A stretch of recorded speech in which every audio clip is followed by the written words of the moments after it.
চট্টগ্রামে হাসপাতালে দিশেহারা স্বজনদের হাহাকার। দেশে করোনায় রেকর্ড 53 জনের মৃত্যু, সর্বোচ্চ শনাক্ত প্রায় 4000। জোন ভিত্তিক লকডাউন নিয়ে ধোঁয়াশা কাটছেই না। ক্লাস্টার চিহ্নিত করে 2-1 দিনের মধ্যে বাস্তবায়নের আশ্বাস। পরিকল্পনার কার্যকারিতা নিয়ে সংশয়ে বিশেষজ্ঞরা।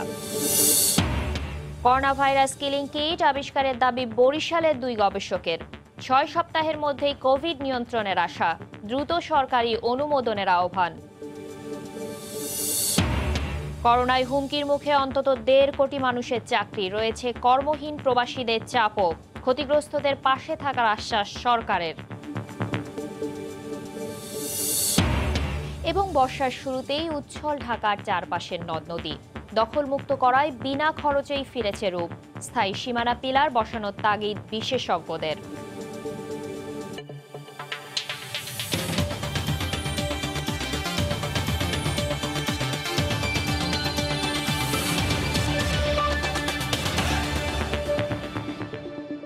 দেখছিলেন শিরোনাম। জনপদের সময় সঙ্গে আছি আমি শাতিলা শারমিন। চট্টগ্রামে হাসপাতালে দিশেহারা স্বজনদের ছোটাছুটি আর হাহাকার। বেসরকারি হাসপাতাল তো বটেই, চট্টগ্রাম মেডিকেল কলেজ হাসপাতালেও সেবা না পাওয়ার অভিযোগ উঠেছে। করোনা রোগী না হলে বাড়ছে দুর্ভোগের মাত্রা। এদিকে সামর্থ্য অনুযায়ী সর্বোচ্চ সেবা দিচ্ছে বলে দাবি সিভিল সার্জনের। নুরজামান আতিকের ক্যামেরায় বিস্তারিত জানাচ্ছেন পার্থপ্রতিম বিশ্বাস। রোগী নিয়ে বেহাল স্বজনদের এমন চিত্র কেবল বেসরকারি নয়, চট্টগ্রাম মেডিকেল কলেজ হাসপাতালের। দূর দূরান্ত থেকে সেবা নিতে এসে সীমাহীন দুর্ভোগে পড়ছেন তারা। জটিল রোগে আক্রান্তদের ছুটতে হচ্ছে এক প্রান্ত থেকে অন্য প্রান্তে। এবার ওইদিকে দেখা যায়, এবার ওইদিকে দেখা যায়, একজনের কাছে গেলে আরেকজনের কাছে দেখা যায়। দূর থেকে বসে আমার চেহারা দেখিয়ে একটা প্রেসক্রিপশনের লেখা দেয়, এগুলোতে কোনো কাজ হচ্ছে।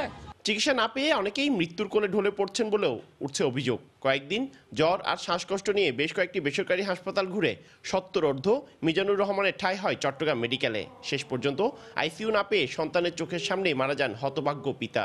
আমার সিলিন্ডার থেকে আবার আরেকজনকে সিলিন্ডার লাইন দিছে, শেয়ার করছে। তো প্রেশার কমে গেছে না, তো প্রেশার করে পাশের রোগীটা মারা গেছে। তা আমার রোগীটা তো নার্ভাস হয়ে যাবে স্বাভাবিক। তবে স্বাস্থ্য বিভাগ সামর্থ্য অনুযায়ী সর্বোচ্চ সেবা দিয়ে যাচ্ছে বলে দাবি সিভিল সার্জনের। 100 বেড নিয়ে যে কোভিড হাসপাতাল চালু হয়েছিল, সেই হাসপাতালে এখন 10টা আইসিইউ শয্যা সহ আমাদের আরও 50 বেড বাড়ানো হয়েছে। এর পাশাপাশি চট্টগ্রাম মেডিকেল কলেজে আমরা 100 বেড দিয়ে শুরু করে আরও 50 বেড বাড়ানো হয়েছে এবং সেখানে কোভিড আক্রান্ত কোনো রোগীর যদি রেনাল ডায়ালাইসিসে লাগে, সে ব্যবস্থাও এখন চূড়ান্ত পর্যায়ে। চট্টগ্রামে করোনায় 100-এর বেশি মানুষের মৃত্যু হয়েছে। আর কত মানুষের মৃত্যুর পর কর্তৃপক্ষের ঘুম ভাঙবে ও সাধারণ মানুষজন পর্যাপ্ত চিকিৎসা সেবা পাবে, সেটি এখন দেখার বিষয়। চট্টগ্রাম মেডিকেল কলেজ হাসপাতাল থেকে পার্থপ্রতিম বিশ্বাস, সময় সংবাদ।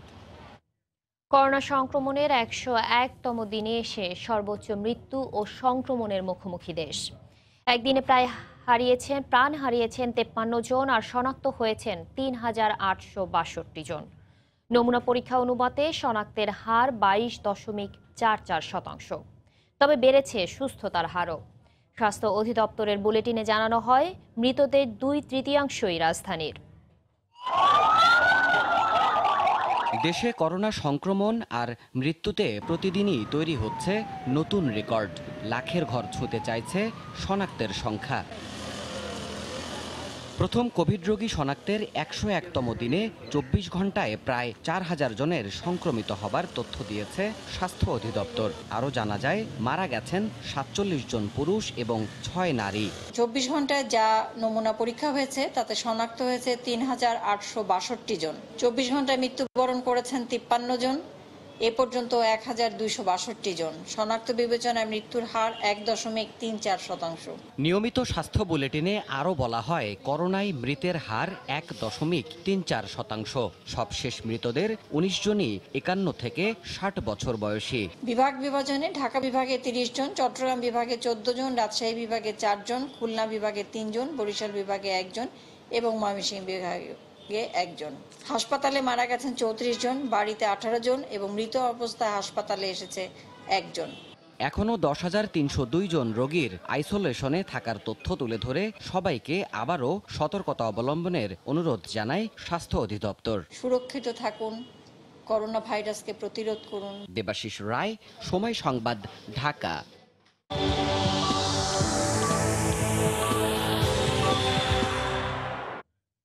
করোনার সর্বশেষ পরিস্থিতি নিয়ে স্বাস্থ্য অধিদপ্তরের আজকের বুলেটিনে বিশ্লেষণ করেছেন রিপোর্টার এহসান জুয়েল। 101তম দিনে শেষ সব রেকর্ড ভেঙেছে করোনা আক্রান্তের সংখ্যা, মৃতের সংখ্যা এবং পরীক্ষার সংখ্যাও। আমরা আগে জানিয়েছিলাম যে যত বেশি নমুনা পরীক্ষা হয় তত বেশি আসলে করোনা আক্রান্তের সংখ্যা ও মৃতের সংখ্যা পাওয়া যায়। সেই হিসেবে আজ সর্বোচ্চ পরিমাণ করোনায় নমুনা পরীক্ষা হয়েছে। 24 ঘন্টায় নমুনা পরীক্ষা হয়েছে 17,214 জন। এখন পর্যন্ত দেশে নমুনা পরীক্ষা হয়েছে 5,33,717 জন। আক্রান্ত 3,862 জন। এখন পর্যন্ত দেশে করোনায় আক্রান্তের সংখ্যা 94,481 জন। গত 24 ঘন্টায় মারা গেছেন 53 জন। এখন পর্যন্ত প্রাণ হারিয়েছেন 1,262 জন। দেশে এখন পর্যন্ত সুস্থ হয়েছেন 36,264 জন।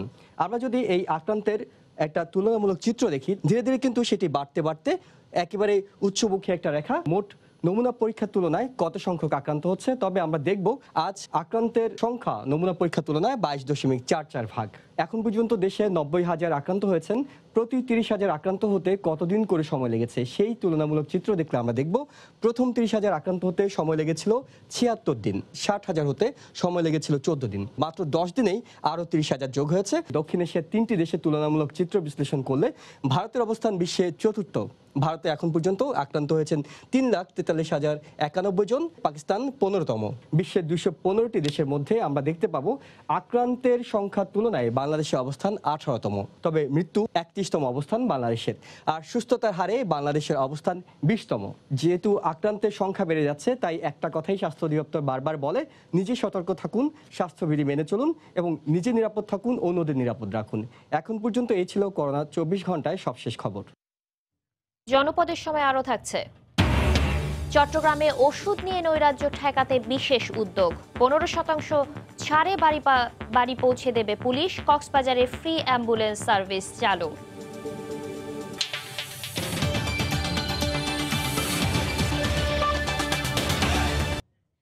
জোনভিত্তিক লকডাউন নিয়ে ধোঁয়াশা কাটছেই না। বিভিন্ন এলাকা চিহ্নিত করা হলেও কোনো তৎপরতা নেই। এই পরিস্থিতিতে বিভ্রান্ত নগরবাসী, বিশেষ করে সংশয়ে আছেন কর্মজীবীরা। প্রয়োজনীয় উদ্যোগ নিতে স্বাস্থ্য অধিদপ্তরের সুনির্দিষ্ট রূপরেখার অপেক্ষায় 2 সিটি কর্পোরেশন। কোভিড সংক্রমণে বেশি ঝুঁকিপূর্ণ রেড জোন হিসেবে চিহ্নিত রাজধানীর 45 এলাকা। তবে এখনও কোনো এলাকাতেই নেই বিশেষ কোনো তৎপরতা। লকডাউন কবে নাগাদ কিভাবে কার্যকর হচ্ছে তা নিয়েও কাটেনি ধোঁয়াশা। সরকারি সিদ্ধান্তের অস্পষ্টতায় বিভ্রান্তিতে সাধারণ মানুষ, সবচেয়ে বেশি সংশয়ে চাকরিজীবী আর ব্যবসায়ীরা। পুরোপুরি ধোঁয়াশার মধ্যে আছি আমরা। এখনো ক্লিয়ার করে নাই কোন কোন এরিয়াগুলো বন্ধ থাকবে। বলতে ধানমন্ডি তো অল্প একটু এলাকা না, ধানমন্ডি তো বিরাট এলাকা।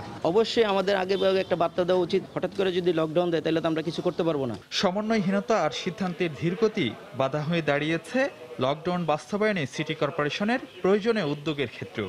ঢাকার 2 মেয়রই এখনো অপেক্ষায় স্বাস্থ্য অধিদপ্তরের এলাকা ভিত্তিক সুনির্দিষ্ট রূপরেখা। ম্যাপিং করে দেওয়ার পরপরই আমরা আমাদের সিটি কর্পোরেশন থেকে যা যা করা দরকার সেটি আমরা শুরু করব আমাদের পূর্ব রাজাবাজারের অভিজ্ঞতা থেকে। একটি ওয়ার্ডও অনেক ক্ষেত্রে অনেক বড় ওয়ার্ড, সুতরাং সেই ওয়ার্ডে সব জায়গাটা করাটাও এটা বাস্তব ভিত্তিকও না। তারা আমাদেরকে বলেছে আগামী 2-3 দিন তাদের লাগবে একদম সুনির্দিষ্টভাবে চিহ্নিত করে এলাকাটা নিশ্চিত করা। তারপরে আমাদের অন্ততপক্ষে 48 থেকে 72 ঘন্টা লাগবে এটাকে বাস্তবায়নে যেতে। এদিকে রেড জোনে সরকারি নির্দেশনা পালনে সেনা টহল জোরদার হচ্ছে বলে জানিয়েছে আন্তঃবাহিনী জনসংযোগ পরিদপ্তর আইএসপিআর। পাশাপাশি মানুষের মাস্ক ব্যবহার নিশ্চিত ও স্বাস্থ্যবিধি মানার বিষয়ে সচেতনতা তৈরিতে বিভিন্ন এলাকায় মোতায়েন রয়েছেন সেনা সদস্যরা। ফারুক ভাইয়া, রবিন, সময় সংবাদ, ঢাকা। এদিকে রাজধানীর বিভিন্ন এলাকায় কোভিড ক্লাস্টার চিহ্নিত করে জোনের আওতায় আনার প্রস্তুতি চলছে বলে জানালেন স্বাস্থ্য অধিদপ্তরের অতিরিক্ত সচিব। আর ঢাকার বাইরে এলাকা ভিত্তিক পরিকল্পনা প্রণয়ন ও বাস্তবায়ন নিশ্চিত করবে স্থানীয় প্রশাসন। তবে সমন্বয়হীনতার কারণে এই পরিকল্পনা কতটুকু কাজে দেবে তা নিয়ে সংশয় জানিয়েছেন বিশেষজ্ঞরা। রাশেদ লিমনের রিপোর্ট। দেশের বিভিন্ন এলাকায় সংক্রমণ বিচারে লাল, হলুদ কিংবা সবুজ জোনের পরিকল্পনা সাজিয়ে এরই মধ্যে প্রজ্ঞাপন দিয়েছে জনপ্রশাসন মন্ত্রণালয়। স্বাস্থ্য অধিদপ্তরও জানিয়েছে সেসব এলাকায় কে কি করবে। তবে কোন এলাকা কি রঙের আওতায় আসবে সে বিষয়টি এখনো স্পষ্ট নয়। এরই মধ্যে স্বাস্থ্য মন্ত্রণালয়ের অতিরিক্ত সচিব হাবিবুর রহমান সময় সংবাদকে জানান, ঢাকার বিভিন্ন এলাকাকে ছোট ছোট ভাগে ভাগ করা হবে। সেই অনুসারে পরবর্তী ব্যবস্থা নেবে সিটি কর্পোরেশন। আর স্বাস্থ্য বিভাগের দেয়া সংক্রমণের তথ্যের ভিত্তিতে বাকি এলাকার বিষয়ে সিদ্ধান্ত নেবে স্থানীয় প্রশাসন। জোনগুলো ভাগ করা হয়ে গেছে ঢাকা শহরে। যদি সাব জোন করা হয় তাহলে ম্যানেজমেন্টটা সহজ হবে। সাব জোনের কাজটাই এখন চূড়ান্ত করার কাজ দ্রুত এগিয়ে চলছে। দু একদিনের মধ্যেই হয়তো অফিসিয়াল ঘোষণা দেওয়া সম্ভব। ঢাকার বাইরের ক্ষেত্রে আসলে লোকাল প্রশাসনগুলোকে অনেক ক্ষমতা দেওয়া হয়েছে, লোকালি কমিটি করা আছে। এমন পরিকল্পনা বিজ্ঞান ভিত্তিক মনে করছেন না বিশেষজ্ঞরা। কালক্ষেপণ আর সমন্বয়হীনতার বেড়াজালে এই পরিকল্পনাও মাঠে মারা পড়বে বলে আশঙ্কা তাদের। এই ধরনের কার্যক্রমে যতক্ষণ না পর্যন্ত আপনি জনসম্পৃক্ততা এবং পাবলিক হেলথ এক্সপার্ট এবং এপিডিমিওলজিস্টদেরকে সম্পৃক্ত করে না করবেন, ততক্ষণ পর্যন্ত এইগুলো বিজ্ঞান ভিত্তিক হবে না। সমন্বয়হীনতা তো অবশ্যই প্রথম থেকেই আছে এবং এটা লকডাউনকে কেন্দ্র করেও এই সমন্বয়, মানে গোটা দেশ জুড়ে যে সমন্বয়ের যে বেড়াজাল, এটা তৈরি হওয়ার কোনো লক্ষণ কিন্তু আমি এখনো দেখছি না। এখনই কঠোরভাবে পরিকল্পনা বাস্তবায়ন না ঘটালে সাধারণ ছুটির সুফল থেকেও বঞ্চিত হতে হবে বলে মনে করেন তারা। পুরো রোগীদের শনাক্ত করতে হবে। রাশেদ লিমন, সময় সংবাদ। ৮৬ দিন পর আন্তর্জাতিক রুটে যাত্রীবাহী বিমান চলাচলে নিষেধাজ্ঞা উঠল। কাতার এয়ারওয়েজের ফ্লাইট পরিচালনার মধ্য দিয়ে বিমান চলাচল কার্যক্রম শুরু হয়েছে। প্রস্তুতি শেষ না হওয়ায় লন্ডন ফ্লাইট চালু হবে ২১ জুন থেকে। কোভিড-১৯ সংক্রমণ প্রতিরোধে ২১শে মার্চ চীন ও যুক্তরাজ্য ছাড়া সব দেশের সঙ্গে বাংলাদেশের আকাশপথে যোগাযোগ বন্ধ করে দেয় সিভিল এভিয়েশন। পরিস্থিতির অবনতি হলে পরে চীন ছাড়া সব দেশের সঙ্গে ফ্লাইট বন্ধ রাখা হয়। অবশেষে তুলে নেওয়া হলো নিষেধাজ্ঞা। প্রায় ৩ মাস পর মঙ্গলবার ৩৩ জন যাত্রী নিয়ে হযরত শাহজালাল আন্তর্জাতিক বিমানবন্দরে অবতরণ করে কাতার এয়ারওয়েজের ফ্লাইট। এর ঘণ্টাখানেক পর ২৭৪ জন যাত্রী নিয়ে ঢাকা ছাড়ে ফিরতি ফ্লাইট। এরই মধ্যে স্বাস্থ্যবিধি মেনে সব ব্যবস্থা নিয়েছে কর্তৃপক্ষ।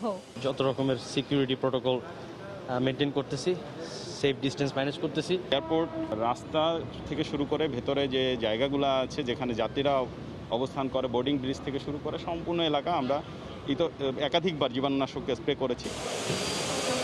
তবে আন্তর্জাতিক রুটে উড়োজাহাজে ভ্রমণের ক্ষেত্রে কঠোর করা হয়েছে বিধিনিষেধ। কোভিড-১৯ নেগেটিভ সনদ ছাড়া কোনো বিদেশি বিমানবন্দরে প্রবেশ করতে পারবেন না। সনদটি অবশ্যই ইংরেজিতে অনুদিত ও ফ্লাইটে চড়ার ৭২ ঘন্টা আগের হতে হবে। আর কোনো বাংলাদেশি করোনা মুক্তির সার্টিফিকেট ছাড়া আসলে তাকে ১৪ দিনের প্রাতিষ্ঠানিক কোয়ারেন্টাইনে পাঠানো হবে। কোনো উপসর্গ পাওয়া না গেলেও তাকে যেতে হবে হোম কোয়ারেন্টাইনে। বিদেশি ন্যাশনাল তো সার্টিফিকেট ছাড়া ভিসাই পাবে না। আর বাংলাদেশিদের জন্য এই সার্টিফিকেট থাকলে তারা বাসায় হোম কোয়ারেন্টাইনে যেতে পারবে, না হলে তাদেরকে প্রাতিষ্ঠানিক কোয়ারেন্টাইনে থাকতে হবে। করোনা পরিস্থিতি যেহেতু অন্যান্য দেশেও এখন একটু ভালোর দিকে, অতি শীঘ্রই হয়তো অনেক দেশি লিমিটেশন বা তাদের রেস্ট্রিকশন তুলে নিলে আমরা সেখানে ফ্লাইট পরিচালনা শুরু করতে পারবো। প্রতি সপ্তাহে ঢাকা দোহা রুটে ৩টি ও ঢাকা থেকে লন্ডনে ১টি ফ্লাইট যাবে। হাজারে শিউলি, সময় সংবাদ, Dhaka. Corona virus killing kit আবিষ্কারের দাবি করছেন বরিশালের গবেষকরা। এই কিট ব্যবহারে ৬ সপ্তাহের মধ্যে করোনা নিয়ন্ত্রণের আশা তাদের। আক্রান্ত ব্যক্তি কোভিড কিট ব্যবহার করলে কোনো সুস্থ ব্যক্তি তার সংস্পর্শে এলেও সংক্রমিত হবেন না। শুধু বাংলাদেশ নয়, সারা বিশ্ব স্তব্ধ করোনা ভাইরাসের দাপটে। দেশে করোনায় সরকারি হিসেবে হাজার ছাড়িয়েছে মৃতের সংখ্যা। আক্রান্ত হয়েছে ৭৮,০০০-এর বেশি। এই অবস্থায় গত ২ মাসের গবেষণায় বরিশাল শেরেবাংলা মেডিকেল কলেজ হাসপাতালের চিকিৎসক ডাক্তার এইচ.এম. মাসুম বিল্লাহ, তার সহযোগী ডাক্তার উম্মে তাহেরা ইলা এবং বরিশাল বিশ্ববিদ্যালয়ের জৈব রসায়ন বিভাগের চেয়ারম্যান ডক্টর রেহেনা পারভিন যৌথভাবে করোনা নিয়ন্ত্রণে কোভিড কিট তৈরি করেছেন। কোভিড কিটটি আক্রান্ত ব্যক্তির সাথে একটি ভেন্টিলেশন মাস্ক এবং টিউবের সাথে কানেক্টেড থাকবে এবং নির্গত নিঃশ্বাসের জীবাণু এই ডিভাইসে আসা মাত্র 99.995%-এর অধিক জীবাণুমুক্ত হয়ে যাবে। এই কিটের মাধ্যমে ৪ থেকে ৬ সপ্তাহের মধ্যে বাংলাদেশ থেকে করোনা ভাইরাস নিয়ন্ত্রণ করা সম্ভব হবে। এই কিটের প্রোটোকল বিএমআরসিতে জমা দেওয়া হয়েছে, যা চূড়ান্ত অনুমোদনের অপেক্ষায় রয়েছে। বিষয়টি চিকিৎসকদের মাঝে আশা দেখাচ্ছে বলে মন্তব্য করেছেন বরিশাল শেরেবাংলা মেডিকেল কলেজ হাসপাতালের পরিচালক। সেটা যদি কার্যকরী হয় তাহলে আমাদের ডাক্তার, নার্স, স্বাস্থ্যকর্মী যারা আছে তারা আসলে কিন্তু আক্রান্ত হবে না। তবে আমরা বিশ্বাস করি যে পজিটিভ জিনিসটা সবাই গ্রহণ করবে, আমাদের সরকারও গ্রহণ করবে। গত 12 মে অনুমোদনের জন্য Covid kit Bangladesh medical research council BMRC-তে পাঠানো হয়েছে। ফিরদাউস সোহাগ, সময় সংবাদ, বরিশাল। জনপদের সময় আরো থাকছে। রাজধানীতে চুরি করতে গিয়ে খালি ফ্ল্যাটে থেকে গেল চোর। সিসিটিভিতে দেখে পুলিশ পাঠালেন মালিক, 3 দিন পর গ্রেফতার।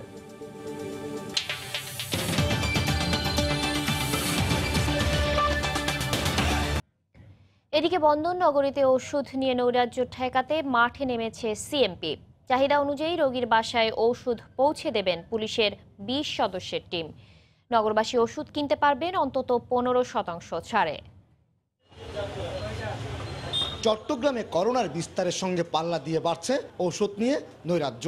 কৃত্রিম সংকটের কারণে 2 থেকে 3 গুণ বেশি দাম দিয়েও মিলছে না প্রয়োজনীয় ঔষধ। এই সংকট কাটাতে এবার মাঠে নেমেছে চট্টগ্রামের পুলিশ প্রশাসন। বিশেষ স্বেচ্ছাসেবক টিম চাহিদা অনুযায়ী রোগীর বাসায় পৌঁছে দেবে প্রয়োজনীয় ঔষধ। পুরো চট্টগ্রাম নগরবাসী যারা এই মহানগরে আসে তাদের আশ্বস্ত করতে চাচ্ছি, তারা যে কোনো ওষুধ যদি প্রেসক্রিপশন থেকে এই প্রেসক্রিপশনটা আমাদের কাছে পাঠাইলে এই ওষুধটা এই যে বিএম রাইডার্সের যে আমাদের যে ভলেন্টিয়ার আছে এরা এই ওষুধগুলো কিনে ভর্তুকি মূল্যে 15% আমরা ভর্তুকি দিব, ওষুধগুলো তার ঘরে পৌঁছে দিব। 20 জন সদস্য নিয়ে এই টিমের যাত্রা শুরু হলো। পরবর্তীতে যুক্ত হবে আরও 90 জন বাইকার। রোগীদের অন্তত 15% কম দামে ঔষধ দেওয়া হবে। মূল্যের ভেতরে আমরা 15% মূল্য আমরা নিজেরা ভর্তুকি দিয়ে সাধারণ মানুষকে আমরা এটি প্রোভাইড করার চেষ্টা করছি। যারা আর্থিকভাবে সচ্ছল তারা অনেক সময় এই সামাজিক কাজ করতে চায়, তারা আমাদের কাছে অনেকেই যোগাযোগ করেছে এবং এটা সাধারণ মানুষই এই ভর্তুকিটা দিচ্ছে। নির্ধারিত একটি হটলাইনের মাধ্যমে ওষুধের চাহিদা জানাতে হবে। জটিলতা এড়াতে ব্যবস্থাপত্রের কপি দিলেই চলবে। হোয়াটসঅ্যাপ সেটা আমরা মেসেঞ্জার আমরা অলরেডি একটা পেজ খুলেছি। ওই পেজের মধ্যে ধরেন যে কোনো গ্রাহক যদি ওইখানে যদি প্রেসক্রিপশনের ছবিটা পাঠায় আমরা ওই মেডিসিনটা আমরা এটা পৌঁছে দিব। হটলাইন নাম্বারে কল করলে মোটামুটি আপনারা করোনা রিলেটেড যে সকল ওষুধগুলো আছে ওগুলো 15% ডিসকাউন্ট আপনারা পাচ্ছেন। বিনা কোনো চার্জের নিজের উদ্যোগে বাসায় পৌঁছে দেওয়া, যাতে এই জিনিসটা যতটুকু সম্ভব আমরা ছড়াতে রোধ করতে পারি। এরই মধ্যে নগরের প্রতিষ্ঠিত 15টি ফার্মেসির সঙ্গে মৌখিক চুক্তি করেছে পুলিশ প্রশাসন। কমল দে, সময় সংবাদ, চট্টগ্রাম। করোনা মহামারীর থাবায় বিপর্যস্ত দেশের শ্রম বাজার। বেসরকারি একটি সংস্থার জরিপ বলছে চাকরি হারাতে পারেন অন্তত 1.5 কোটি মানুষ, আর এতে ক্ষতির মুখে পড়বেন প্রায় 6 কোটি। এর বাইরে রয়েছেন বেকার ও কাজ হারিয়ে দেশে ফেরা প্রবাসীরা। ঢাকা বিশ্ববিদ্যালয় থেকে স্নাতক ও স্নাতকোত্তর শেষ করা মুবিন 3 বছরেরও বেশি সময় ধরে লড়ছেন চাকরির বাজারে, তবুও ধরা দিচ্ছে না কাঙ্ক্ষিত সাফল্য। এর মাঝেই মরার উপর খাড়ার ঘা করোনা। 2 মাসেরও বেশি সাধারণ ছুটির সময়ও হয়নি কোনো চাকরির বিজ্ঞপ্তি প্রকাশ। যারা বেকার আছে তাদের আরো বেশি সংকটে পড়ে গেছে এখন। যাদের বয়স শেষ বা যারা বয়স শেষের পথে তারা কিন্তু সরকারি চাকরি আশা প্রায় ছেড়ে দিচ্ছে। প্রত্যাশিত বেতন আর সম্মানের পেশায় থেকেও ফজলে রাব্বির ট্র্যাজেডি কোনো অংশে কম নয়। করোনার করাল থাবায় তিনি সহ আজ চাকুরিহীন একই প্রতিষ্ঠানের 2,500-এরও বেশি কর্মী। আমরা মেট্রো রেলের প্রজেক্টে আছি CP3 CP4 টার্মিনেশন বলে একটা লিস্ট দিয়ে দিচ্ছে 2600 জনের। এই সময়টা আমরা পুরোটাই বেকার। বেসরকারি গবেষণা প্রতিষ্ঠান পলিসি রিসার্চ ইনস্টিটিউটের হিসেবে করোনার প্রভাবে চাকরি হারাতে যাচ্ছেন অন্তত 1.5 কোটি মানুষ, যাদের মধ্যে গার্মেন্টস, ব্যাংক, ইন্স্যুরেন্স সহ আছে আরও অনেক খাত। চাকরি হারানো বিপুল এই জনগোষ্ঠীর সঙ্গে যুক্ত হয়েছেন কর্মহীন প্রবাসী শ্রমিক ও বেতন ছাটকাট হওয়া মানুষও। আমি যে কোম্পানিতে চাকরিরত আছি, এই করোনা সংকটকালে হঠাৎ করে তারা সব এমপ্লয়ীদের বেতন 50%-এ নামিয়ে এনেছে। 3.5 মাস ধরে কুয়েতের সমস্ত জায়গায় কার্যক্রম বন্ধ, সমস্ত কোম্পানিরই। সেহেতু এমতো অবস্থায় আমরা যারা প্রবাসী আছে আমাদের জীবনযাপন করা খুব কঠিন হয়ে যাচ্ছে। ক্ষতিগ্রস্ত জনগোষ্ঠীর জন্য আলাদা পরিকল্পনার কথা জানালেন জনপ্রশাসন প্রতিমন্ত্রী। করোনার মতো পরিস্থিতিতে যারা বিভিন্নভাবে ক্ষতিগ্রস্ত হয়েছেন প্রত্যেকের কথাই কিন্তু মাননীয় প্রধানমন্ত্রী চিন্তা ভাবনা করেছেন। কর্মহীন জনগোষ্ঠীকে কর্মক্ষেত্রে ফিরিয়ে আনার মাধ্যমেই কিন্তু এই সমস্যার সমাধান। সামগ্রিকভাবে করোনার পরিস্থিতিটা একটা উন্নতি হওয়া দরকার, চাহিদা সৃষ্টি করতে হবে আভ্যন্তরীণ এবং বৈদেশিক। শিক্ষিত, অর্ধশিক্ষিত ও অশিক্ষিত সহ দেশে মোট বেকারের সংখ্যা প্রায় 27 লাখ। ক্রমবর্ধমান কোভিড পরিস্থিতি সামাল দেওয়ার পাশাপাশি জীবন জীবিকার পথ সুগম করার কৌশলে যখন রাষ্ট্র, তখন লাখো মানুষের বেকার হয়ে পড়া দেশের সামগ্রিক আর্থসামাজিক বাস্তবতার জন্য সবথেকে বড় হুমকি। সংকট মোকাবেলায় অর্থনৈতিকভাবে ঘুরে দাঁড়ানোর পাশাপাশি কর্মীর প্রতি প্রতিষ্ঠানের সহানুভূতিশীল আচরণও কোনো অংশে কম গুরুত্বপূর্ণ নয়। রাশেদ বাপ্পি, সময় সংবাদ, ঢাকা। স্রোতস্বিনীর টলমলে পানিতে পালতোলা নৌকার ছোটাছুটি, নদীর বুকে নির্মল বাতাসের আলিঙ্গন। ঢাকার চারপাশের নদীর রূপ এখন এমনই, বেড়েছে নদীর প্রশস্ততাও। বিআইডব্লিউটিএ বলছে, উচ্ছেদ অভিযানের পর বর্ষার পানিতে ফিরেছে যৌবন। রৌদ্রস্নাত তুরাগ, স্বচ্ছ জলের তরঙ্গে ডিঙি নৌকার বৈঠার ছপ ছপ শব্দ আর উচ্ছ্বসিত মাঝি মাল্লার হাঁক ডাক, যেন নবরূপে যৌবন ফিরেছে তুরাগে।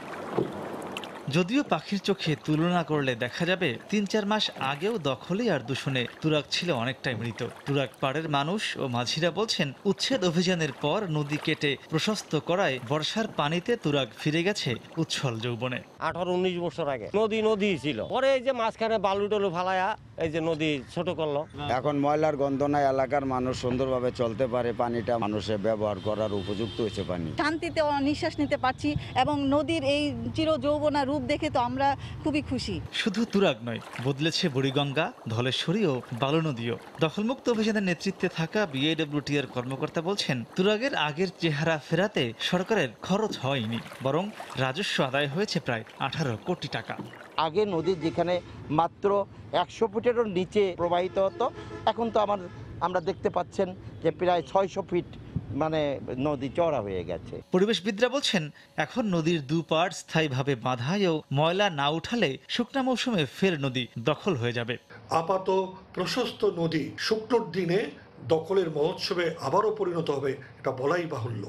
সে কারণে এই বর্ষা মৌসুমে সুচিহ্নিতভাবে ওয়াকওয়ে বনায়ন নিশ্চিত করে তাতেই নদীর এই সংরক্ষণ বা পুনরুদ্ধার পরিকল্পনা বাস্তবায়িত হবে। বিএডব্লিউটিএর চেয়ারম্যান বলছেন, চলমান নদীতীর রক্ষা প্রকল্পের মাধ্যমে ঢাকার চারপাশের নদী স্থায়ীভাবে প্রবহমান হয়ে উঠবে। ওয়াল তৈরি করে নদীর পার রক্ষার ব্যবস্থাটা নেওয়া হয়েছে। এটা দ্বিতীয় পর্যায়ে কাজ চলছে বেশ কিছু অংশ, এবং এর তৃতীয় পর্যায়ে যখন শুরু হবে তখন আরও বেশি এলাকা আমাদের তীর রক্ষার কাজ হবে। জনগণ যদি আমাদের সাথে থাকে, আমাদেরকে সহযোগিতা করে, দূষণমুক্ত আমরা একটি এলাকা তৈরি করতে পারবো আশা করি। প্রতি বছর বর্ষা মৌসুমেই এমন যৌবন ফিরে পায় তুরাগ সহ দেশের সকল নদ নদী, যা বর্ষা মৌসুমের পর আবার হারিয়ে যায়। তবে নগরবাসীর প্রত্যাশা, নদী দখল মুক্তের এমন শক্তিশালী অভিযানের পর এবার অন্তত ঢাকার চারপাশের নদীগুলো টেকসইভাবে তার জীবন্ত সত্তা ফিরে পাবে। মাহমুদ রাকিব, সময় সংবাদ, ঢাকা। করোনা পরিস্থিতিতে ঝুলে আছে চট্টগ্রাম সিটি কর্পোরেশন সহ স্থানীয় সরকারের প্রায় 200 নির্বাচন। স্থগিত আছে জাতীয় সংসদের 3টি আসনের উপনির্বাচনও। নির্বাচন কমিশন বলছে, পরিস্থিতি স্বাভাবিক না হওয়া পর্যন্ত কোনো ভোট হবে না। এক্ষেত্রে মেয়াদ শেষ হওয়ার পরও বর্তমান জনপ্রতিনিধি তার পদে বহাল থাকবেন বলে জানিয়েছে স্থানীয় সরকার মন্ত্রণালয়। বিস্তারিত বেলায়েত হোসাইনের রিপোর্টে। ভোটের আবেদনে তুঙ্গে উঠেছিল চট্টগ্রাম সিটি নির্বাচনের প্রচারণা। ভোট হওয়ার কথা ছিল গত 21 মার্চ। বিশ্বব্যাপী ছড়িয়ে পড়া করোনা মহামারীর প্রকোপে আটকে যায় 19.5 লাখ ভোটারের এই সিটির নির্বাচন। একই সঙ্গে স্থগিত হয় পৌরসভা, উপজেলা ও ইউনিয়ন সহ স্থানীয় সরকারের প্রায় 200টি নির্বাচন। করোনা একেবারেই বিদায় না হওয়া পর্যন্ত এসব নির্বাচন আয়োজনের কথা আপাতত ভাবছে না নির্বাচন কমিশন। নির্বাচনে সাধারণত মিছিল হয়, মিটিং হয়, গণজমায়েত হয়, এই সমস্ত তো একটু রিস্কি। যদি এমন হয় যে করোনা আমাদের যাচ্ছে না, এটা নিয়ে আমাদের থাকতে হবে, তাহলে হয়তো নির্বাচন আরো পিছনে হবে। স্থানীয় সরকারের প্রতিষ্ঠানগুলোতে জনপ্রতিনিধিদের মেয়াদ শেষ হয়ে গেলে প্রশাসক নিয়োগের বিধান ছিল এক সময়, কিন্তু প্রচলিত আইনে নির্বাচন না হওয়া পর্যন্ত বর্তমান জনপ্রতিনিধি বহাল থাকবেন বলে জানিয়েছে মন্ত্রণালয়।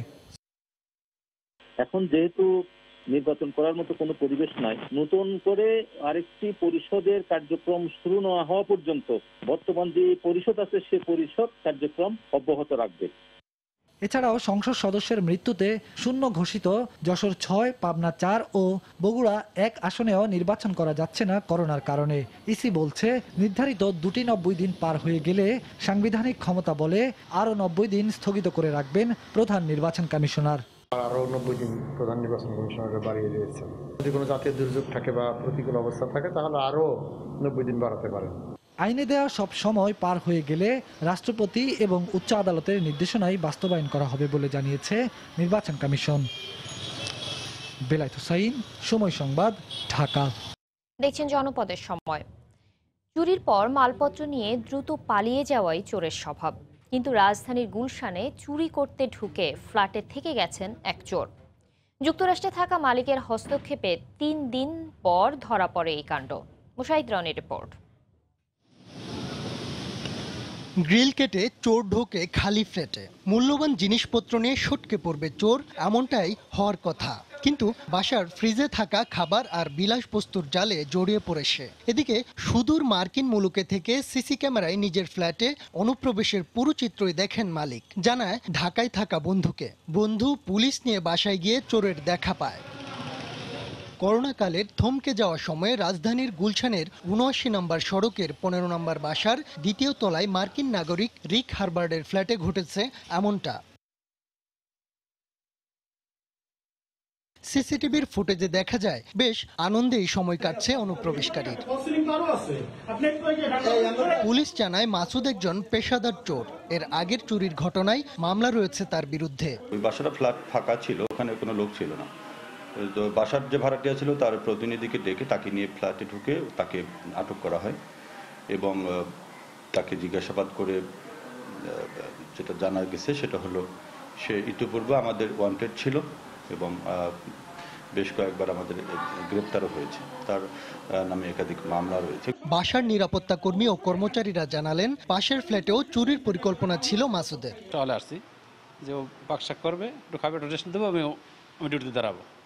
কিন্তু এর ভিতরে লোকে সব ভরে গেছে, পাশে বাইরের লোক এই চোর ঢুকছে। লাইট দিয়ে দেখলাম গ্রিল ভাঙ্গা, প্লাস তাই গ্লাস লাগানো, ও ভিতরে তাই গ্লাস লাগাই দিছে। পাশাপাশি স্যারের যে অ্যাপার্টমেন্ট নিয়ে ওনার জ্বালানোর 2টা গ্রিল কাটছে। ওই দিন 13 তারিখে প্ল্যান ছিল, ওই দিনেই ওনার হাউজেও চুরি করবে আসে। আগের চুরির মামলায় গ্রেফতার দেখিয়ে আদালতে পাঠানো হলে মাসুদকে জেল হাজতে পাঠানোর নির্দেশ দেওয়া হয়। মুশাহিদ রনি, সময় সংবাদ, ঢাকা। জানিয়ে দিচ্ছি জনপদের সময় শিরোনামগুলো।